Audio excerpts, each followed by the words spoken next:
Nah loh, ada apa ini? Eksperimen Patrick Kluivert ternyata dibayar mahal. Kira-kira ada apakah ya? Fans Garuda harus simak ini. Nah, ini baru super top Marco Top. Meskipun harus bayar mahal, Patrick Kluivert sudah punya cara untuk hadapi tim Timur Tengah. Kira-kira bagaimana caranya? Yuk saksikan beritanya hingga selesai.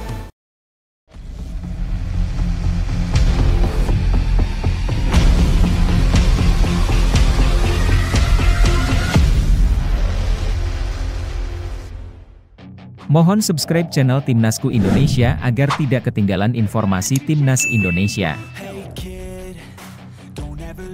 Eksperimen Patrick Kluivert di Timnas Indonesia harus dibayar mahal. Eksperimen yang dilakukan Patrick Kluivert pada FIFA Matchday September ini akhirnya harus dibayar mahal oleh Timnas Indonesia. Meski dari sisi hasil terlihat cukup baik, dengan kemenangan telak 6-0 melawan Taiwan dan hasil imbang tanpa gol menghadapi Lebanon, namun dampak dari percobaan taktik yang dilakukan sang pelatih Belanda itu ternyata cukup kompleks. Kemenangan besar melawan Taiwan memang memberi suntikan percaya diri, tetapi lawan yang berada di peringkat 172 dunia itu sejatinya tidak cukup memberi banyak keuntungan dalam perolehan poin FIFA. Sementara itu, hasil imbang melawan Lebanon justru lebih berarti, meski tidak ada gol tercipta sepanjang laga. Patrick Kluivert terlihat mencoba banyak hal pada dua laga tersebut. Saat melawan Taiwan, ia lebih berani memberikan kesempatan kepada beberapa pemain muda untuk membuktikan diri. Strategi ini sukses menghadirkan pesta gol. Namun dari sisi perhitungan ranking, hasil itu tidak terlalu signifikan karena kualitas lawan jauh di bawah Indonesia. Justru laga melawan Lebanon yang kemudian dianggap menjadi ujian sesungguhnya. Lebanon dengan kekuatan fisik dan disiplin yang ketat memberi banyak pelajaran penting bagi Kluivert. Hasil imbang 0-0 menunjukkan ada hal-hal yang masih perlu diperbaiki menjelang kualifikasi Piala Dunia 2026. Dari sisi ranking FIFA, Indonesia mendapatkan tambahan poin yang terbilang kecil. Kemenangan atas Taiwan memberi plus 3,25 poin, sedangkan imbang melawan Lebanon hanya menambah plus 0,17 poin. Totalnya, pasukan Garuda mengoleksi 1.157,80 poin dan naik tipis dari posisi 118 ke 117 dunia. Kenaikan satu tingkat tentu bukan kabar buruk, tapi dengan segala harapan publik, hasil ini terasa kurang memuaskan. Eksperimen Kluivert memang memberi gambaran jelas mengenai komposisi skuad, tetapi pada saat yang sama, Indonesia harus waspada terhadap tim rival yang sedang mengintai. Musuh bebuyutan Timnas Indonesia, Malaysia, justru mencatatkan perkembangan lebih mencolok pada FIFA Matchday bulan yang sama. Harimau Malaya berhasil menumbangkan Singapura 2-1 dan Palestina 1-0. Dua kemenangan tersebut memberi mereka tambahan poin yang signifikan, yakni plus 9,75, membuat mereka naik drastis dari peringkat 125 ke 120. Perbedaan poin yang semakin tipis antara Indonesia dan Malaysia kini menjadi sorotan. Jika tren ini berlanjut, bukan tidak mungkin Malaysia akan melompati Indonesia di ranking FIFA berikutnya, sesuatu yang tentu menjadi pukulan telak bagi harga diri sepak bola nasional. Inilah yang dimaksud eksperimen Kluivert harus dibayar mahal. Meski terlihat aman di posisi 117, nyatanya langkah-langkah taktis yang dilakukan pada September ini tidak cukup menjaga jarak dengan Malaysia. Padahal, rivalitas Indonesia-Malaysia selalu menyedot perhatian publik. Banyak yang menilai seandainya Indonesia tidak hanya memilih Taiwan sebagai lawan, mungkin perolehan poin bisa lebih besar. Apalagi Kuwait yang awalnya dijadwalkan batal bertanding, membuat Indonesia harus puas menghadapi lawan yang secara ranking terlalu rendah. Hal ini semakin menegaskan bahwa setiap keputusan dalam agenda FIFA Matchday memiliki konsekuensi penting. Kini fokus Garuda akan tertuju pada laga berat di Oktober mendatang menghadapi Arab Saudi dan Irak. Dua lawan tangguh ini bisa menjadi kesempatan emas untuk mendulang poin besar, namun sekaligus resiko yang sangat tinggi jika hasilnya tidak sesuai harapan. Di sisi lain, Malaysia justru akan menghadapi Laos di kualifikasi Piala Asia 2027 yang di atas kertas sangat mungkin mereka menangkan dengan skor meyakinkan. Artinya, peluang Malaysia menyalip Indonesia di ranking FIFA semakin terbuka lebar. Situasi ini membuat para pendukung Timnas Indonesia harus menunggu dengan cemas.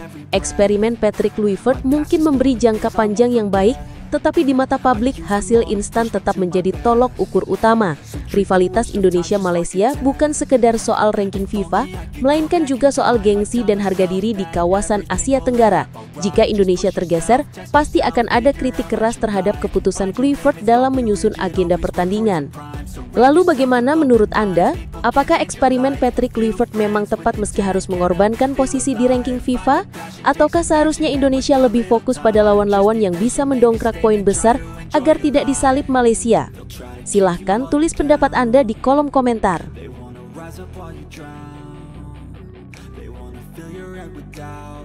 Patrick Kluivert sudah punya cara untuk hadapi tim-tim Timur Tengah. Lolos Piala Dunia di depan mata. Pelatih Timnas Indonesia, Patrick Kluivert, tampaknya sudah memiliki resep khusus untuk menghadapi gaya permainan tim-tim asal Timur Tengah pada putaran keempat kualifikasi Piala Dunia 2026 zona Asia. Pengalaman menghadapi Lebanon pada FIFA Matchday September lalu menjadi pelajaran berharga yang membuka mata bahwa strategi teknis saja tidak cukup, melainkan dibutuhkan juga pengendalian emosi dan mental yang lebih matang. Pertandingan tersebut memang berakhir imbang tanpa gol. Namun, cara Lebanon bermain sangat mencerminkan karakter khas tim Timur Tengah. Keras, penuh intrik, dan kerap menggunakan permainan psikologis untuk mengganggu konsentrasi lawan. Dalam laga itu, Garuda sebenarnya mendominasi penguasaan bola. Beberapa kali peluang emas tercipta, tetapi penyelesaian akhir masih menjadi pekerjaan rumah. Namun, yang paling menyita perhatian bukan sekedar hasil di papan skor, melainkan bagaimana Lebanon sengaja memperlambat tempo permainan, mengulur waktu, bahkan membuat situasi panas dengan provokasi di lapangan. Salah satu momen yang paling diingat tentu ketika Tom Haim kehilangan kesabaran dan mendorong pemain lawan yang dinilai terlalu berlebihan mengulur waktu di menit akhir. Situasi ini menjadi cerminan betapa rapuhnya pengendalian emosi bisa dimanfaatkan lawan untuk merusak permainan Indonesia. Patrick Kluivert tidak menutup mata atas hal tersebut.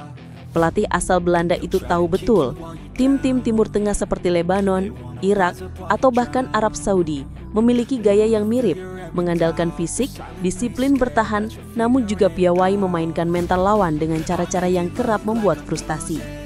Contoh paling nyata adalah laga Irak kontra Thailand di final Kings Cup 2025, ketika striker Irak, Mohanad Ali, dengan sengaja menendang kapten Thailand, Chanatip Songkrasin, hingga cedera. Bagi Kluivert, semua ini adalah alarm keras bahwa Indonesia harus benar-benar siap menghadapi bukan hanya taktik, tetapi juga perang mental. Kunci utama yang diusung Kluivert adalah menjaga kepala tetap dingin. Ia menekankan kepada para pemainnya bahwa terpancing emosi sama saja memberi keuntungan besar bagi lawan.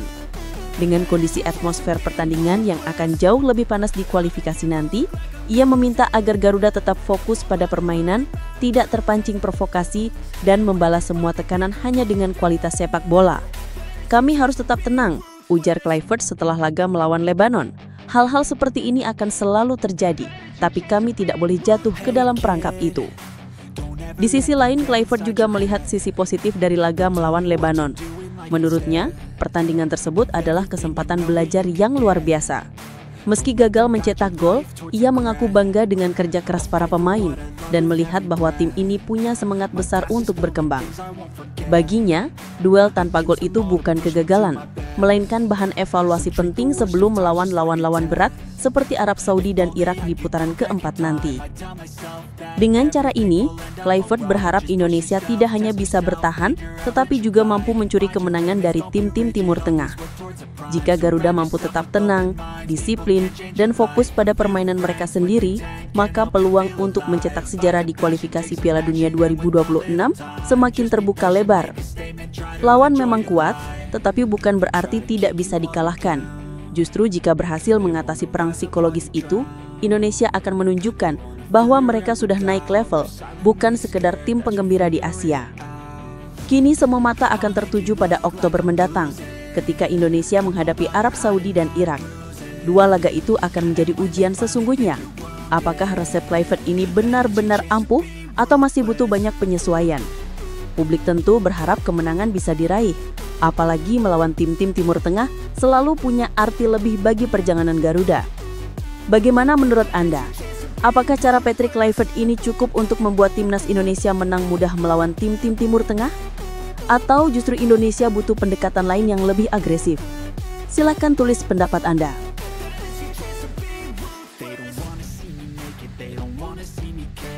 Rapor Gerald Vandenberg bersama Timnas Indonesia U23. Usai gagal melangkah ke Piala Asia U23 2026, sebuah rapor mengejutkan kini melekat pada nama Gerald Vandenberg. Pelatih asal Belanda yang sebelumnya dianggap sebagai bagian dari tim kepelatihan terbaik sepanjang masa oleh Exco PSSI, ternyata justru membuat performa Garuda Muda menurun drastis.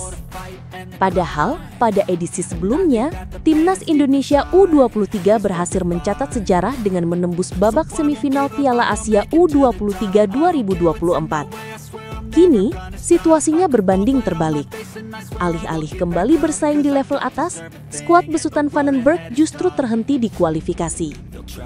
Kekalahan tipis 0-1 dari Korea Selatan U23 di Stadion Gelora Delta Sidoarjo menjadi penutup perjalanan Indonesia. Gol cepat Hwang Do-yun pada menit ke-6 sudah cukup mengubur impian Garuda Muda untuk lolos ke putaran final di Arab Saudi. Meski berjuang hingga peluit akhir, para pemain tak mampu mengejar ketertinggalan. Hasil ini membuat publik Indonesia kembali teringat akan masa-masa indah setahun sebelumnya, ketika Garuda Muda di bawah asuhan Sintayong mampu membuat kejutan besar dengan menyingkirkan tim-tim kuat, termasuk Australia dan Korea Selatan, sebelum langkah mereka dihentikan Uzbekistan di semifinal. Bandingkan dengan capaian kali ini, Garuda Muda hanya mampu menang sekali, yaitu ketika membungkam Makau U23 dengan skor telak 5-0. Setelah itu, masalah klasik di lini depan kembali menghantui.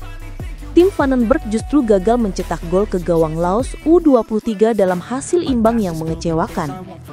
Kemudian, menghadapi Korea Selatan yang tampil lebih solid, Indonesia benar-benar mati kutu. Dengan hanya meraih 1 kemenangan, Indonesia pun hanya duduk di posisi kedua grup J, terpaut 5 angka dari Taeguk Warriors. Harapan untuk lolos via jalur runner-up terbaik juga pupus, karena Garuda Muda hanya berada di posisi ke-10, tertinggal dari tim-tim Asia lain seperti China, Uzbekistan, Lebanon, dan Uni Emirat Arab.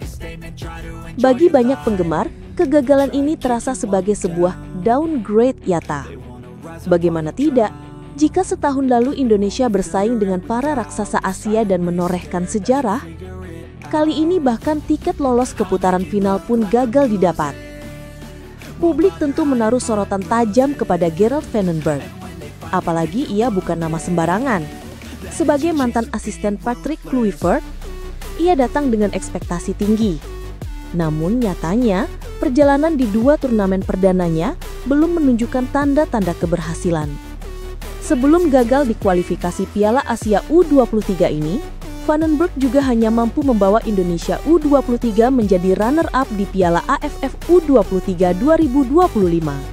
Menariknya, Vandenberg menolak dibanding-bandingkan dengan pendahulunya, Sintayong.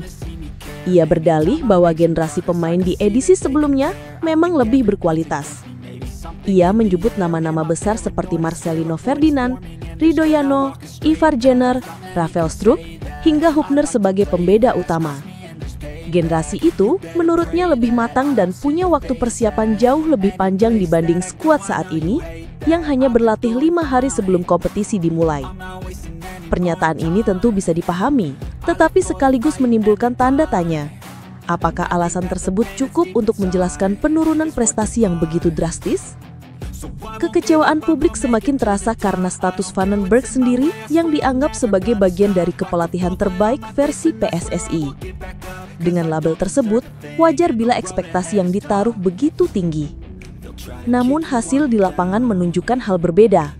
Alih-alih membuat timnas U23 semakin kompetitif, performa tim justru menurun dibanding edisi sebelumnya. Kini, yang tersisa hanyalah evaluasi dan refleksi, baik bagi Vandenberg maupun PSSI, apakah masih layak mempertahankan sosok ini untuk proyek jangka panjang atau mencari alternatif lain. Kegagalan ini seakan menjadi peringatan keras bahwa nama besar saja tidak cukup untuk membawa tim melaju jauh. Dibutuhkan pendekatan taktis, kesiapan mental, serta konsistensi dalam membangun fondasi tim.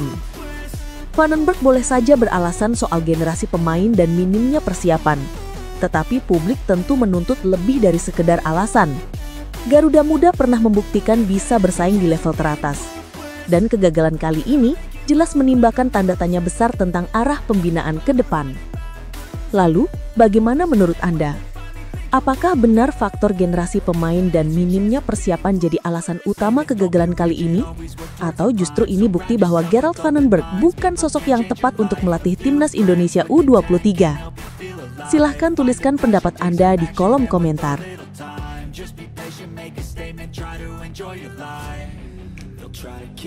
Mantan pemain timnas Indonesia sampai beri komentar menohok. Hasil minor yang diraih timnas Indonesia dalam beberapa waktu terakhir, baik di level senior maupun U23, kembali menjadi sorotan tajam publik sepak bola tanah air. Harapan besar supporter untuk melihat Garuda Muda kembali tampil garang di kancah Asia harus kandas setelah gagal menembus putaran final Piala Asia U23 2026. Kekalahan tipis 0-1 dari Korea Selatan di Stadion Gelora Delta Sidoarjo, Selasa 9 September 2025 memastikan langkah mereka terhenti. Skenario untuk mengulang prestasi era Shin Tae-yong yang berhasil membawa Indonesia ke semifinal pada edisi 2024 pun buyar seketika. Laga melawan Korea Selatan sejatinya berjalan sengit sejak awal. Para pemain Indonesia mencoba menekan, namun kebobolan cepat di menit ke-7 lewat sontekan Hwang Do-yun menjadi pukulan telak. Meskipun ada beberapa peluang emas, penyelesaian akhir kembali menjadi masalah klasik yang tak mampu diselesaikan. Hingga peluit panjang berbunyi, skor 0-1 tetap bertahan. Dengan hanya mengantongi 4 poin dari 3 laga, Garuda Muda memang sempat masuk dalam daftar runner-up terbaik.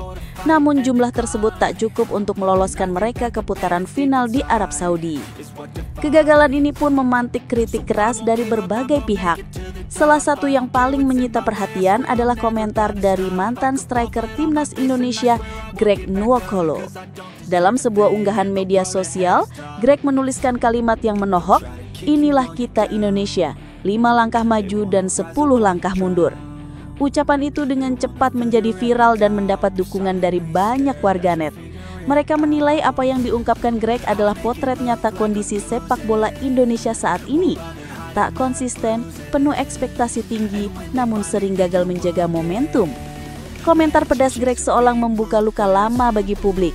Banyak yang teringat bagaimana setahun lalu di tangan Shin Tae-yong, Indonesia berhasil menorehkan sejarah dengan menyingkirkan tim-tim besar Asia seperti Australia dan Korea Selatan sebelum akhirnya terhenti di semifinal.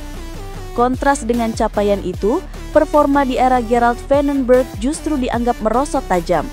Meski disebut sebagai bagian dari tim kepelatihan terbaik oleh PSSI, faktanya ia belum mampu mengulangi bahkan mendekati prestasi pendahulunya. Kekecewaan publik bukan hanya soal hasil, melainkan juga terkait identitas permainan. Garuda Muda dinilai kehilangan daya juang dan konsistensi yang dulu menjadi ciri khas di era Shin Tae-yong. Banyak supporter menilai bahwa tim saat ini seperti jalan mundur, kembali ke titik nol setelah sempat merasakan euforia prestasi. Komentar-komentar warganet pun tak kalah pedas, menyebut kondisi ini menyedihkan sekaligus memalukan, terutama karena ekspektasi begitu tinggi setelah PSSI menyebut staf kepelatihan saat ini sebagai yang terbaik sepanjang masa. Di tengah kritik, Gerald Vandenberg memilih untuk tidak membandingkan dirinya dengan pelatih sebelumnya. Ia menilai generasi pemain saat ini berbeda kualitas dengan skuad 2024 yang dihuni nama-nama seperti Marcelino Ferdinand, Rafael Struijk, hingga Ivar Jenner. Vandenberg juga menyoroti persiapan yang singkat, hanya 5 hari sebelum turnamen sebagai salah satu faktor sulitnya bersaing. Namun bagi publik, alasan semacam itu tidak cukup untuk meredam rasa kecewa. Sebab sejarah sudah membuktikan bahwa Indonesia pernah mampu bersaing bahkan dengan persiapan yang minim, asalkan ada visi, strategi, dan mental juang yang jelas. Kritik pedas Greg Nwokolo pada akhirnya menjadi refleksi yang penting. Ia pernah merasakan atmosfer bermain untuk merah putih, sehingga ucapannya dianggap mewakili suara hati banyak supporter. Ungkapan 5 langkah maju 10 langkah mundur terasa menyakitkan, tetapi sekaligus menggambarkan realitas. Indonesia memang masih sulit menjaga konsistensi di tengah besarnya harapan publik. Hasil minor di level senior yang ditangani Patrick Kluivert ditambah kegagalan di level U23 menjadi rangkaian yang membuat optimisme supporter kian meredup. Kini yang ditunggu publik adalah bagaimana PSSI dan jajaran pelatih merespon kritik ini. Apakah akan ada evaluasi menyeluruh dan perbaikan mendasar, atau semua akan kembali berjalan seperti biasa hingga kegagalan demi kegagalan berikutnya datang?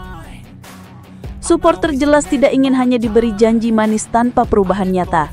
Oleh karena itu, kegagalan kali ini seharusnya menjadi momen refleksi serius. Bagaimana menurut Anda? Apakah kritik Greg Nwokolo tepat menggambarkan kondisi timnas Indonesia saat ini?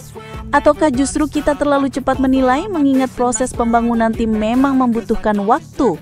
Silakan tuliskan pendapat Anda di kolom komentar.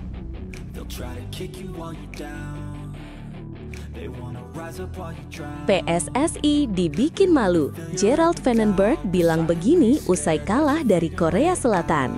Baru-baru ini, dunia sepak bola Indonesia kembali diguncang dengan kabar mengejutkan. Timnas Indonesia U23 yang sebelumnya sempat membuat sejarah dengan menembus semifinal Piala Asia U23 tahun 2024, kini harus menelan pil pahit karena gagal lolos dari babak kualifikasi Piala Asia U23 2026.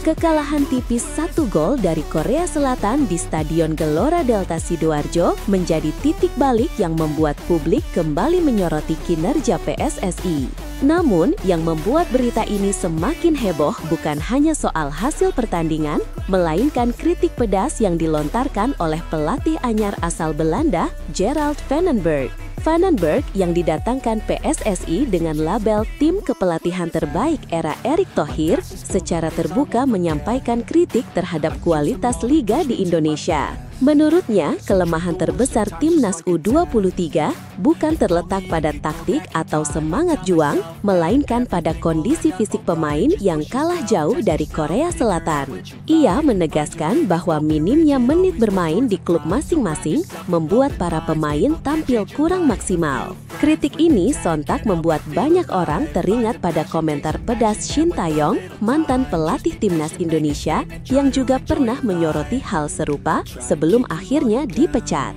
Dalam sesi konferensi pers, raut wajah Gerald Vandenberg yang murung dan penuh tekanan menggambarkan kekecewaan mendalam. Ia bahkan datang sendirian tanpa didampingi pemain, sebuah simbol bahwa beban kegagalan ini ia tanggung sendiri.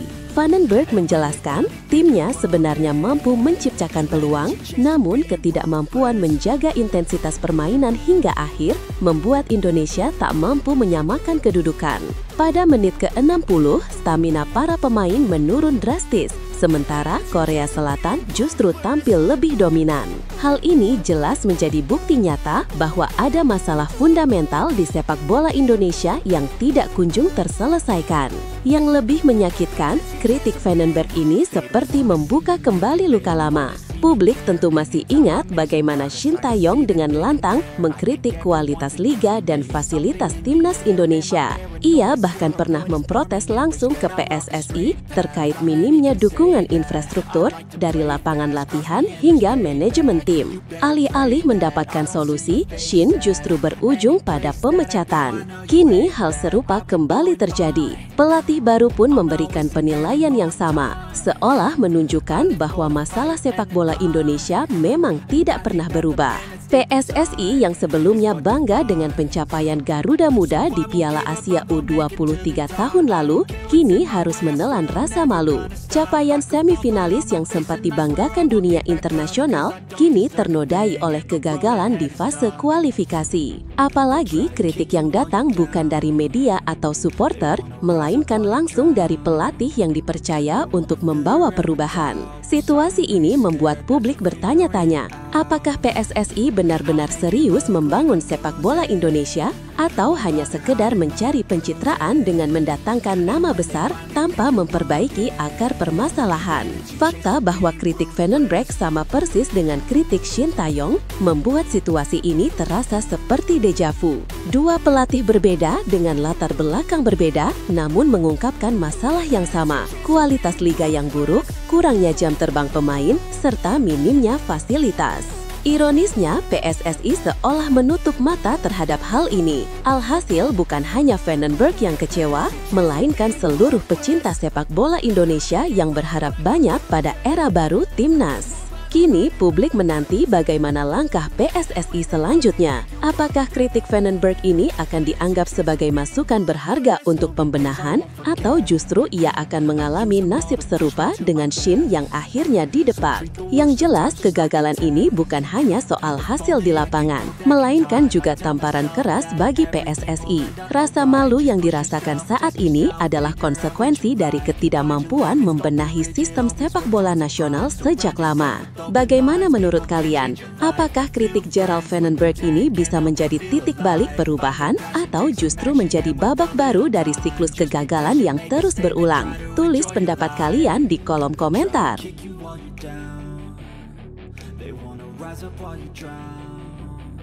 Vietnam sebut naturalisasi Timnas Indonesia U23 mengecewakan. Kekalahan Timnas Indonesia U23 dari Korea Selatan U23 dengan skor tipis 0-1 di Stadion Gelora Delta Sidoarjo benar-benar meninggalkan luka mendalam bagi publik sepak bola tanah air.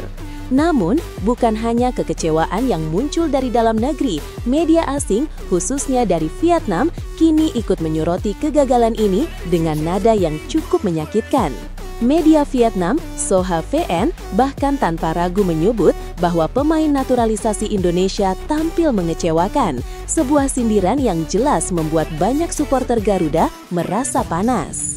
Dalam laporannya, Soha VN menyoroti perbandingan antara Timnas Indonesia edisi 2024 dan edisi 2026. 2 tahun lalu, Garuda Muda menjadi sorotan Asia setelah berhasil melaju hingga semifinal Piala Asia U23 dan bahkan tampil di babak playoff Olimpiade Paris. Kala itu, kehadiran pemain naturalisasi disebut-sebut sebagai faktor penting yang membuat Timnas Indonesia mampu bersaing dengan negara-negara kuat Asia. Namun kini, menurut mereka, kehadiran nama-nama seperti Rafael Struijk, Jens Ravens, hingga Dion Marks tidak memberikan dampak signifikan.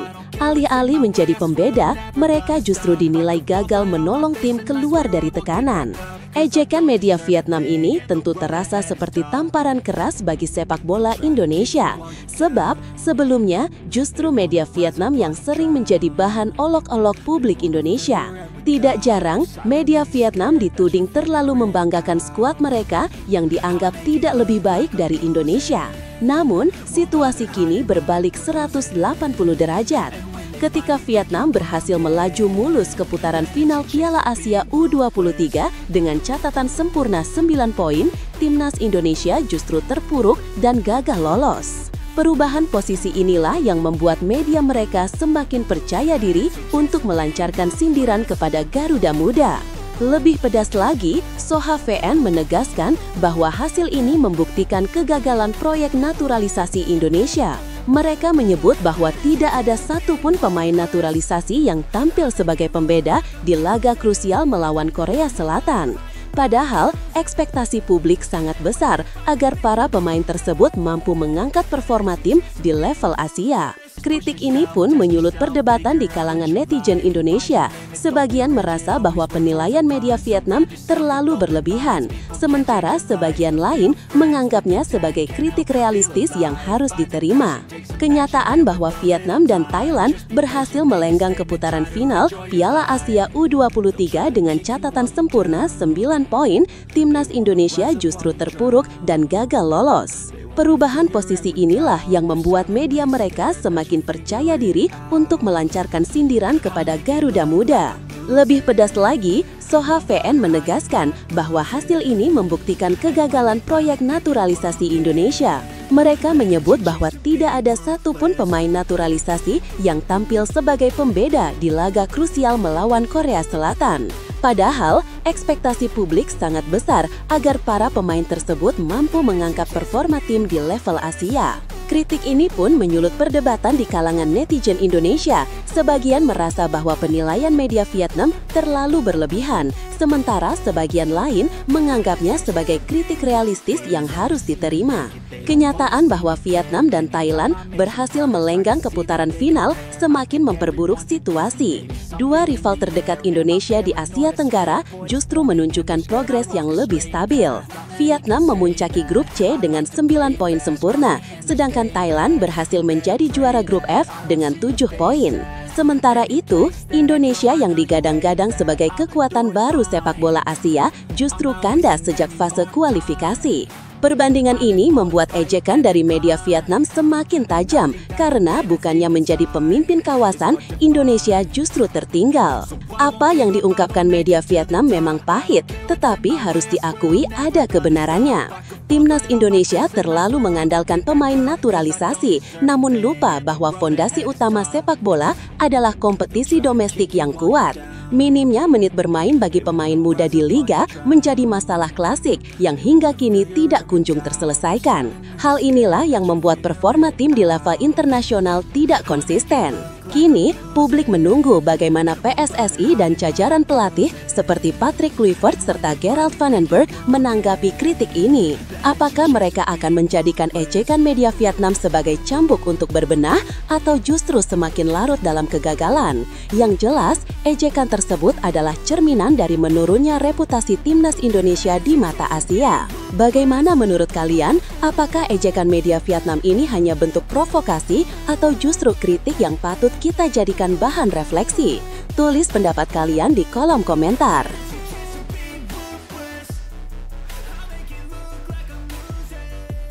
Jay Itzes dibikin menyesal usai timnas Indonesia kalah. Laga uji coba internasional antara timnas Indonesia melawan Lebanon di Stadion Gelora Bung Tomo, Surabaya, Senin 8 September 2025 berakhir tanpa gol. Hasil imbang ini seolah menjadi kenyataan pahit bagi skuad Garuda, terutama bagi sang kapten Jay Itzes. Pemain yang kini memperkuat klub Serie A Italia, Sassuolo, itu dengan jujur mengungkapkan rasa kecewanya karena Indonesia gagal meraih kemenangan meski tampil dominan sepanjang pertandingan. Perasaan menyesal itulah yang membuat nama Jay Itzes menjadi sorotan, karena ia merasa timnas sebenarnya pantas menang. Sejak menit awal, timnas Indonesia memang menunjukkan intensitas permainan yang tinggi. Para pemain tampil penuh percaya diri, menguasai jalannya pertandingan, dan tak segan menekan Lebanon di semua lini. Itzes menegaskan bahwa secara mentalitas, timnya sudah berada di level yang tepat. Ia bahkan menyebut semangat juang dan konsistensi sepanjang 90 menit menunjukkan bahwa Garuda Muda siap menghadapi tantangan yang lebih besar. Namun, yang disayangkan, semua dominasi itu tidak berujung pada gol. Bagi seorang kapten, tentu ini menjadi hal yang menyesakan karena kemenangan adalah harga mati yang diinginkan tim. Jay Itzes tidak menutupi rasa kecewanya ketika berbicara seusai laga. Ia mengatakan bahwa Indonesia hanya kurang beruntung pada penyelesaian akhir. Menurutnya, peluang demi peluang sebenarnya sudah tercipta, tetapi ketajaman di sepertiga akhir lapangan masih belum maksimal.